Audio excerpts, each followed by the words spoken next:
Hey there you guys, welcome back to my YouTube channel. Today we have a very interesting video. It's just a little get ready with me, so I'm going to go ahead and do some errands. Thought I would film a quick and easy day-to-day makeup tutorial, but I mainly try to focus this video on techniques and show you how an actual makeup artist would do actual makeup on person, which is very different than how people do it on Instagram. So if that's something that you are interested in, then please keep watching. Alright you guys, so we're gonna go ahead and start off this video. I'm just gonna pin my hair back. I did want to mention before we start the video that this makeup tutorial or get ready with me is going to be slightly different because it's gonna be more technical. If anything, I really wanted to throw out a video that shows you guys the technical side of makeup. So makeup that you see on the internet is just very different because it's mainly focused on what's popular, what's trending, not necessarily what looks good in person and what is foolproof. I know that this happened to me, and let me know if you guys feel the same way. But sometimes you see your favorite makeup guru on the internet doing some sort of technique and you're like, wow, that looks fantastic. You go to do it on yourself and it completely looks different. It looks like garbage, doesn't translate to what you're doing, and that can be, you know, due to experience, but usually it's due to the fact that the makeup that they're doing is for camera, is for bright lights, it's for a whole lot of things, and it's not necessarily for someone that is in their day-to-day life. So I mainly wanted to show you guys how an actual makeup artist does makeup. You know, professional makeup artists do HD makeup for camera and for TV, but that's not typically what a working professional makeup artist does. They do makeup for people to see them in person and be like, wow, you look fantastic. Sometimes what you see on the internet doesn't always translate to what a professional makeup artist does. Not everyone on the internet is a professional makeup artist. Newsflash, if you didn't know that. A select few of them are actual professional working makeup artists, but not everyone out there is going to give you the best technique for you to translate in person. So I hope you guys think that that's interesting. We're just going to get on to it. First off, when a makeup artist does makeup, they look at their client or their canvas, whether that be themselves or someone else, and they consider their skin type and skin concerns, and that really goes into play with the skin prep. So skin prep is very important for a makeup artist. I know that it's pretty early in the morning right now. It is 8:30, so I've just recently done my skincare routine. So my skin is pretty fresh. Now, when I do makeup on a person, I don't necessarily know what kind of skincare they use, and I don't know what their skincare habits are. So I like to mainly do a very soft exfoliation of the skin, especially if it's someone older that has maybe a little bit more textured skin. I like to do a really soft exfoliation, maybe with a lactic acid on a cotton round. Just rub it on their face to make sure that we have we don't have any dead skin on the face. That can sometimes disrupt the texture of the foundation. So I know that I recently exfoliated. I know that I have moisturizer, sunscreen on, but not necessarily everyone has that. So me personally, for my skin prep today, I'm going to apply a little bit of a facial mist that has a bronzer in it. Because I fake tan my body, my face is a little bit lighter than my body at the moment. So I'm just gonna apply some of the Saint Tropez Self Tan Purity Face Mist, just because this adds a nice bronzy effect to the skin. Now, also one thing that I personally like to do, especially on clients, if I did exfoliate their skin, I will always go in afterwards with a moisturizer, a lightweight moisturizer, and have that sink into the skin. So I'm going to use today the First Aid Beauty Ultra Repair Face Moisturizer, and I will also do this on myself every time I do makeup, just because I like to have a really nice hydrated and soft skin to apply the foundation on. The foundation just glides on a lot easier and the skin becomes more supple. I'm pretty happy with that. Mainly just exfoliate, moisturize, for their skin prep.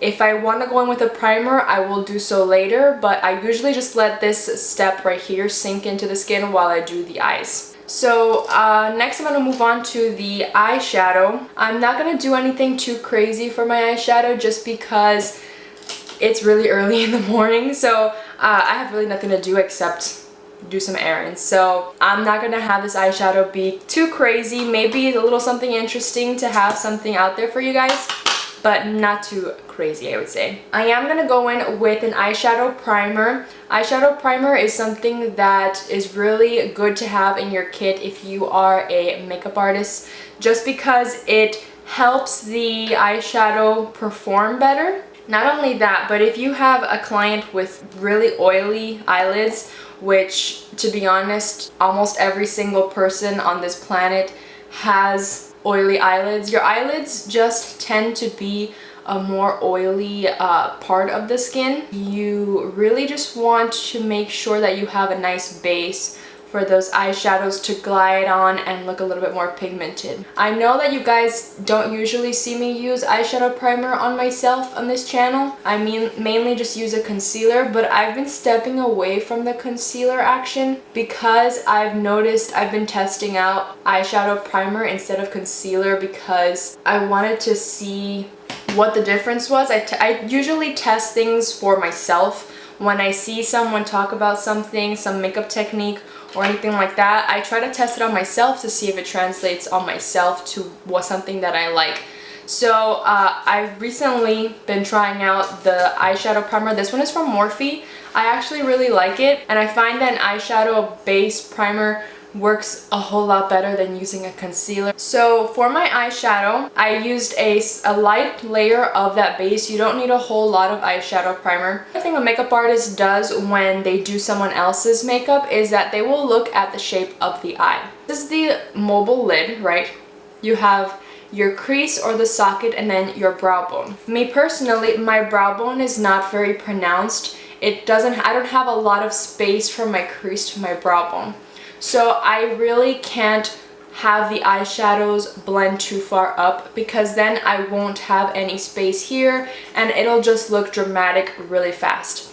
So I try to keep all my eyeshadows mainly in the crease. I do slightly blend into the brow bone but not too high, and I also like to blend in to the inner portion of my crease because I like the shape that gives my eye, and then also mainly on the outer corner because I want my eyes to look more upturned. That's usually the shape that I go for when I do makeup. I like my clients and my face to go upwards and to sort of look like we have a slight facelift because it just looks more flattering that way. I don't like to go downward. My eyes usually turn a little bit downward, so I like to make sure everything goes upward, and that's mainly the focus with all of my makeup. I will have everything go up and sort of like pulled back. So I'm gonna go ahead and take my blending brush and I'm gonna use the Violet Voss Like a Boss eyeshadow palette, and I'm gonna take the shade WCW. And I'm going to take that on a Morphe blending brush. I do top off my brush just so that I don't get too much product in my crease. And when I do my eyeshadow, I like to look down into my mirror. I don't like to position my mirror too high because then I can't see my crease area as easily. I position my mirror down because I can really see where my crease starts and where it ends. And I will go mainly in the crease area first, like so. I'm not going too wide with my motions because, you know, like I said, I don't have a lot of brow bone space here. I have a little bit more here, so I can go a little bit wider here, but I try to mainly stay close to my crease in this area because I don't have a lot of brow bone space. And because I'm holding the brush further away from the bristles, I get a really nice blend and I don't apply too much pressure and I don't blow out the eyeshadow too much. So now that we have that sort of transition shade, I'm going to just go in slightly more on the on the inner portion of the crease just to darken up that portion a little further. Now, where you initially place your brush is where you are going to get the most color payoff. So as you can see, the first time I went in with the eyeshadow, I applied the eyeshadow here. So I have most color payoff there, as you can see. I don't like to squish the brush too much because as you can see, it's taking up a lot of space on mostly on my brow bone. So I don't like to squish the brush. I like to just let the bristles of the brush hair do its job softly. Now, as I get to the outer portion, I do like to extend this outwards slightly because, like I said, I like to elongate my eyes upward. So when I get to the outer portion, I will just slightly blend upwards like this on the outer corner, and I have barely any product on my brush. You don't want to go in with a lot of product on the brush on the outer corner here if you're going to go upwards like this, because then you'll get this weird shape here and a lot of product applied mainly on your temple area. And now I will do the same on the other eye. I like to look at both of my eyes after I've applied some color to make sure that they are even in color payoff. Mainly when makeup artists do makeup, they're looking at the shape that they want to create with the makeup. That's a different thing that beauty gurus don't technically do. I'm going to apply a lid shade, but I'm going to take a flatter brush. This is a Morphe M167, and I'm going to take a sort of gunmetal taupey brown shade, and I'm going to apply this to my mobile lid, and I'm going to apply it everywhere, basically in the inner corners and go outwards as well. So I have some fallout here.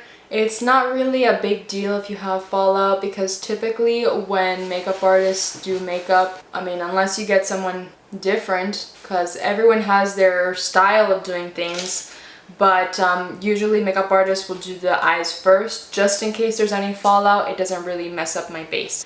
I'm gonna go in with a smaller blending brush just on the outer portion of the eye to marry those two shades together. For an eyeliner, I don't want to go in too dark with a black, so I'm going to use a brown eyeliner. And I'm going to run this mainly on my tight line and my waterline, just because I don't want a harsh line on my lid, but I want to have a little definition to my lash line. Me personally, when I do eyeliner, it's on a client especially, it's mainly to add a definition to the lash line.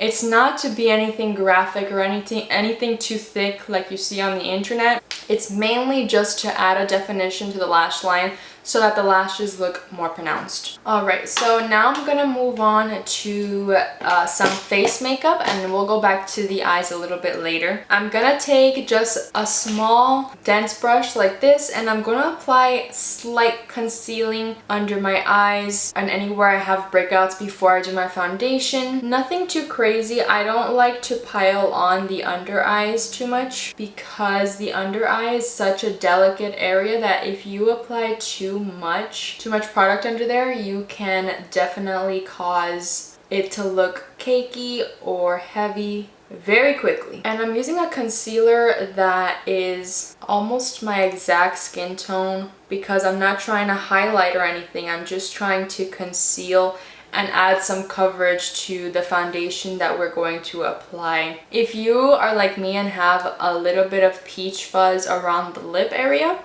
you can, if you apply in a downward motion, you'll just help those hairs lie down and they won't be as pronounced. I am going to apply some foundation. I'm going to mix foundations because right now, like I said, I'm a little bit fake tanned, so I have to make my foundation a little bit darker. So when I match foundations, I look at my client and try to match a foundation, I will have them turn their head to the side like this, so I can see, you know, where the neck meets the face, and I will typically try to match the foundation to whatever's on the neck. That way we have an even application and not look like you're wearing a mask. So I usually just test out a few different shades. You know, I will go like this with my finger, or my foundation on the finger, and test on the neck. obviously that shade right there is too dark for me. So I will try out a few different shades. If that one's too dark, we'll try out a different one. I'm gonna try out the Rare Beauty one just so you guys can see mainly what I do. Now those two shades there are completely off. This one is too light and this one is too dark. But let's see if when we mix it, what the shade will look like. And I blend it out slightly just so I can see what it looks like when it's blended out. And I'm actually pretty happy with that mixture makeup. And when you blend it out, it actually blends out pretty seamlessly. So that's typically how I will test out a foundation on a client to make sure that the shade matches them. So I'm just gonna go ahead and do that. I'm gonna mix those two shades. This is a Rare Beauty one, and I'm also mixing it with a Ben Nye matte foundation in the shade RSA 1. And I'm going to use a flat foundation brush just because I've been liking the application more with this brush, because we can get a really light application but still laying down a really nice and even base. And also, if you have peach fuzz, this brush is really good for you because it's that flat shade, so you can brush down your foundation and that'll just help lay down those peach fuzz hairs. And I'm not going to apply a whole lot of product under my eyes. If you can see, I'm mainly avoiding the eye area. I'm not applying too much product there because we're going to go in with some more concealer later, and since I already applied some concealer there, I don't want to cake on too much product. Now, I've been liking a less is more application with my foundations. You know, foundation is not really something that, even though you see on the internet a whole lot of people applying this heavy layer of foundation, it's really not necessary to always apply so much foundation, right? I'm really not using a whole lot of product, but I'm making sure that everything is worked into the skin and everything is blended out and down nicely. Me personally, I like to have a medium coverage just because I have some post-inflammatory hyperpigmentation from previous breakouts. So I like my foundation to have some coverage, but I'm not really the kind of person that goes for a full coverage. If you're that kind of person, totally go for it. Just be careful that you're not applying too much product, especially when you have a full coverage foundation that you're applying. You don't need to use too much product. You see people using so much excess product that you're like, that's completely unnecessary, and all it's going to do is cause you to look cakey, old, flaky, textured. You have to keep in mind that makeup is not going to cover texture. You're still going to see your texture peek out through the skin. So it's actually better if you use less product when you have textured skin. You know, obviously if you have marks, you know, you might want to cover that with a more coverage of a foundation, but that's just marks, not talking about texture. Texture is different. Texture is when the skin is raised and you can actually feel the raised skin. That is not going to be covered by makeup. Makeup can cover the discoloration, but texture is not going to be covered by makeup. It can be helped with your skin prep, which is why we always say skin prep is very important and your skincare routine is very important. But texture itself is very difficult, if not impossible, to cover with makeup.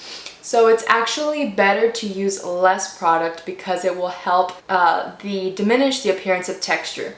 The more product you apply on your texture, the more pronounced the texture will be. Which is why when we do makeup on maybe older ladies that have wrinkles and texture like that, we will typically use a lot less product for that reason. So I really like the skin.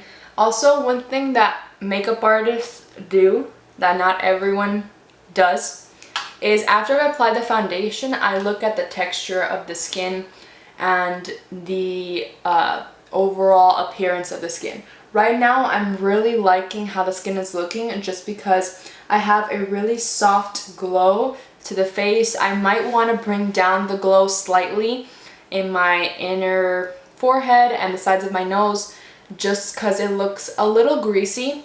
But overall, the skin texture looks really nice and healthy and looks pretty natural, like it might be my skin tone. I'm going to apply some concealer now, and I'm going to use the Rare Beauty concealer, but I'm going to apply it with the dense brush that I used before. And where I apply my concealer is very important to me. I want to apply the initial application where I have the darkest, because like I said, wherever you apply your initial pressure is where you're going to have the most product layout. So me personally, when I look, especially under my eyes, even though I concealed a little bit before, I want to up the ante a little bit. So I have a lot of darkness here and here. So I'm going to apply the concealer starting where I have that darkness and using it only where I have the darkness. I have a little blemish there that I was covering, so. And you don't have to use a whole lot of product. That's one thing that I see a lot of people do on the internet, is they apply this crazy amount of concealer under their eyes, and that doesn't translate. When you go ahead and do that yourself, you're going to have a ton of creasing just because you don't need that much product. I'm gonna run some of that concealer on a few blemishes that I have. Now I'm gonna go ahead and slightly powder the face. Powder is one thing that I see a lot of people go overboard with as well, and I'll be honest, I was guilty of this as well, but I've mainly been trying to better my technique. So I'm going to use NYX HD powder, and I'm going to use a small detailed brush like this, and I've mainly been taking the approach of powder is a product that you use it when you need it and where you need it. So mainly in where you notice you have a little bit more oil, which for me is right here. And you can see that by precision powdering the face like this, I'm not disrupting the texture of the foundation, which I like because the texture is a little bit more glowy and skin-like. But as you can see, I'm not applying a whole lot of product all over my face. It's where I need it, which is in my oily areas. Your foundation is going to be set with time. You don't actually need to powder your whole face like this to set your foundation. It's just not something that happens unless you are super oily. You might want to set your whole face lightly still, not a whole lot of product, but it's not typically the case. Typically your foundation will set itself with time, so you don't need to apply a whole lot of product. So I'm gonna go ahead and do my brows. I'm going to do them very lightly as well. It tends to look a little more natural if you go upwards at the front of the brow, and I will start to go upwards like this once I have that bottom laid out, to start drawing on some real life hairs. And as I go applying the product, I like to blend out with the spoolie. And I blend it upwards just to make sure that the product is blended and we don't have any harsh lines. Depending on how you want your brow to look that day is, you know, how much product you'll apply in them. Like I said, I'm not going too crazy today, but I like to do short hair like strokes because that looks a little more natural than drawing on a blocked brow. I feel like a natural brow looks a lot more flattering than a super drawn on eyebrow. You know that girl. You know that girl that has those super drawn on brows, and the first thing you notice when you see them is those brows, and you're like, whoa, that's insane. We all have that one friend. We all have that one friend. You can go in afterwards with some brow gel if you want. I'm not gonna do that today. I'm gonna use a little bit of eyeshadow on my under eyes now. I'm gonna take that same WCW shade on a really small blending brush. Tie those together, and when I do my under eye eyeshadow, I like to make sure I go upwards at the end to, again, aid in that upwards shape for our eye. So we're gonna move on to bronzer next and contour. So that's one thing that I see a lot of people do wrong, is they all say like, do this 3 shape here, and that's really nice and all, but a 3 shape is not is not ideal for every single person. Mainly what you want to do when you do your bronzer is you want to look at your face shape and the shape that you want. Me personally, when I look at my face shape, I have a larger forehead here, so when I apply my bronzer and contour, I want to make sure that I bring that forehead down slightly. And since I like my face to look a little bit more pulled upwards, I'm going to apply my bronzer in my temple area. Not too much product here on my side of my forehead. Product here, but not too much here, on my temple and on my cheekbone, going upwards and slightly on my jawline. Now this is going to be bronzer, so this is going to warm up the skin. It's not going to be too sculpted before the bronzer because that's not what bronzer is for. But bronzer can really help your contour. I'm using Bahama Mama bronzer, and like I said, I like to use a dome shape. I like to use a dome shape brush when I do my bronzer because it'll help me blend. And like I said, wherever you do the initial application is where you're going to get the most product payoff. So I'm going to see where I want the most product payoff, and I want the most product payoff to be on the outer portion of my face because I don't want it to be too dark on the inner portion. So I'm going to mainly apply the bronzer first on the outer portion, and I'm using very light pressure. You don't have to use too much pressure. I even sometimes like to do a patting motion so that I don't disturb the coverage of my foundation. Sometimes if you rub too hard, you can disrupt the coverage of the foundation, and I don't want to do that. So I'm doing very light pressure and patting motions. I'm going to apply a little bit on my temple here to start aiding with our shape of our eye, and I like to go upwards like this. You see how I'm using the bronzer upwards? I'm blending into my hairline. So mainly applying the product here on the top of my forehead, but leaving not so much product here. And it's a better idea to start off with a light layer of product, and if you want to darken it, you can. But it's really hard to blend out a product once it's already applied. So I typically don't like to start off with a whole lot of product just because it gets harder for you to blend it out, or if you go a little too heavy-handed in your first application, you will regret it. And whatever's left over my brush, I just run on the side of my nose just to have everything look cohesive. I'm going to apply some contour, not too much, just to sculpt the face. I like to use a tone that's a little bit more cool toned because the shadows of our face are more cool toned. So, and I'm going to use a small angled brush like this. You see how it's not too fluffy? And then when I do my contour, which I'm mainly going to contour under my cheekbone to help chisel out the cheekbone, I'm going to place the brush like this on my face. When you have an angled brush, you don't want to, you want to make sure that you're going with the angle of the brush. So mainly apply product like this. And if you go backwards like this, you're going to get a little bump in the brush. So when you use an angled brush, mainly go in the direction of the brush like this to make sure that you are not getting that bump, because when you get that bump, you're going to cause the product to be a little bit patchy wherever the bump is, see? So I'm going to just go in the direction of the brush, and then if I want to go upwards, direct the brush up.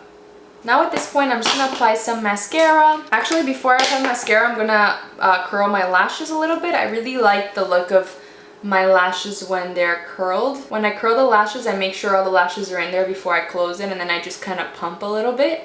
I pump the lash curler a few times.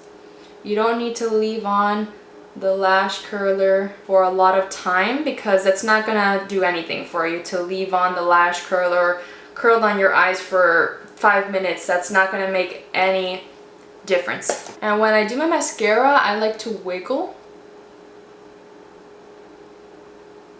Now if you have this spot here on there like I do, don't touch it. I know you'll feel tempted to wipe it off immediately, but if you do that, you're going to get this really black smudge on your face. So it's better to just wait for it. So if you don't wait long enough, you're going to get a weird mark.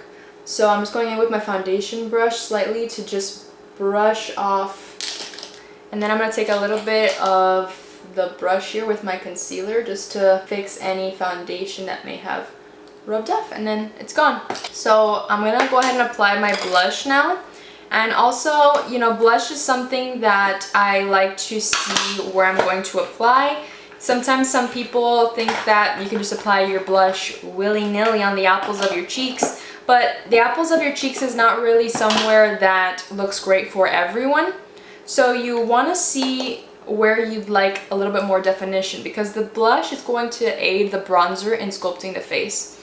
So I like to apply my blush, and I'm using an angled brush, mainly on the outside of the apples of the cheeks. So mainly here, and I do the patting motion to not disturb the coverage of the foundation again. And for a natural everyday look, I like to use a pinky peach blush because I feel like it looks flattering on my skin tone. And as you can see, I'm using an angled brush, but I'm just patting it.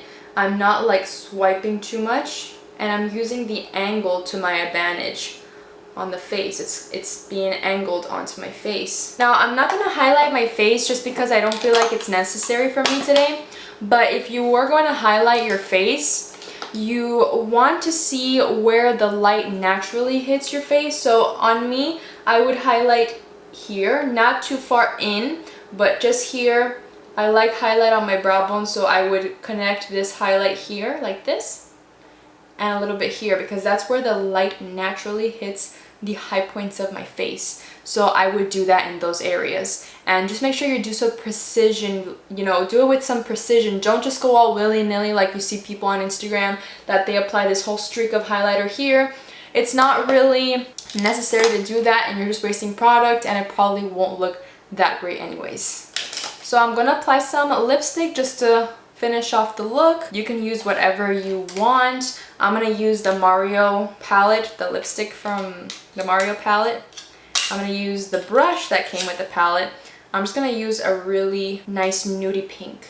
If you're gonna do a lip liner because you like the look of the lip liner, you can always you can apply it before your lipstick, apply the lipstick, and then afterwards go in again with the lip liner to define the lips, because sometimes that lipstick will run over the lip liner and cause some jagged edges. So just to make sure that everything is cleaned up and nice, you can apply the lip liner after as well to tighten up the lip line. But then we are done with this look. Let me zoom you guys out. Yeah, so this is the finished look. As you guys can see, it's not really anything too crazy or dramatic. If not, it was just more technical and explaining how an actual makeup artist might do someone's makeup, which is very different, I feel, than how people on Instagram do makeup. So if you learned anything from this video, please let me know in the comments. I would be interested to see how many of you actually learned something and are planning on doing or incorporating some of this technique into your actual makeup routine. That would be really interesting to know. But I hope you guys enjoyed this video. I will leave all the products in the description box below. Some of them may be affiliate links from which I earn a small commission off your purchase, but you don't have to use them. They're just there in case you want them. And please make sure to like, comment, and subscribe, and do all of the YouTube things. I'll see you guys in my next video. Bye!